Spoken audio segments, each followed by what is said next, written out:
রাজধানীতে সেনাবাহিনীর অভিযানে দেশীয় অস্ত্র মাদক সহ 18 লাখ টাকা জব্দ। আমি ওনাদের থেকে মাল নেই, যেগুলো আমি পাই ওইগুলো দিয়ে দেব। এখন তুই কোথায় মাল রাখছিস? এখন আমাদের যা ছিল ওই বুইটার নাম বুইটা ভালো কোথায় পালাচ্ছিস সেটা বল। হ্যাঁ? কোন জায়গায়? বুইটা ভালো খারো এখন খাওয়া যাবে? পাম্পে পাইবে পাম্প বলে নাই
ইয়াবা, গাঁজা এবং বিপুল পরিমাণ তারা এই ড্রাগ প্যাডলিং বা মাদক দ্রব্যর যে ব্যবসায়ীরা সংগঠিত করে।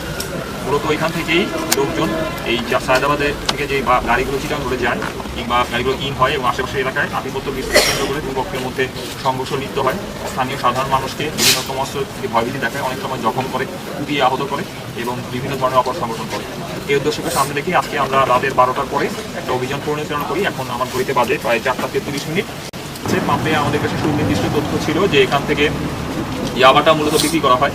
যে ইয়াবা আপনারা দেখতে পাচ্ছেন সামনে কিছু ইয়াবার ট্যাবলেটও এখানে রয়েছে এবং এই কাজগুলো করে এরা বিপুল পরিমাণ অর্থ তারা জমা করে এবং এগুলো বিভিন্ন সময় মাসোহারা হিসেবে, বিভিন্ন চাঁদাবাজের অর্থ হিসেবে, বিভিন্ন কাজ হিসেবে এই অর্থগুলো বিভিন্ন জায়গাতে পাচার হয় এবং যায়। টোটাল যদি আপনারা দেখেন এখানে প্রায় 18 লক্ষ টাকা আছে।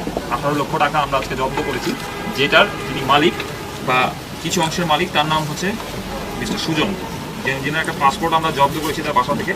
তিনি বর্তমানে পলাতক অবস্থায় আছেন এবং তিনি এই এলাকার একজন খুব স্বনামধন্য ড্রাগ প্যাডলার। আমরা তাকে ট্র্যাক করছি, চেষ্টা করছি অতি সত্ত্বর তাকে অ্যারেস্ট করার জন্য। এবং আজকে আমরা মোটামুটি এখানে যত দেশীয় অস্ত্র যত কিছু পেয়েছি, যেগুলো এই এলাকাতে তারা বিভিন্ন অভিযানে ব্যবহার করে বা সাধারণ মানুষকে জখম করতে ব্যবহার করে, এগুলো সব ক্লোজ করে আমরা এই আসামিগুলোকে আজকে আমাদের যাত্রাবাড়ি যে থানা পুলিশ আছে তাদেরকে হস্তান্তর করবো।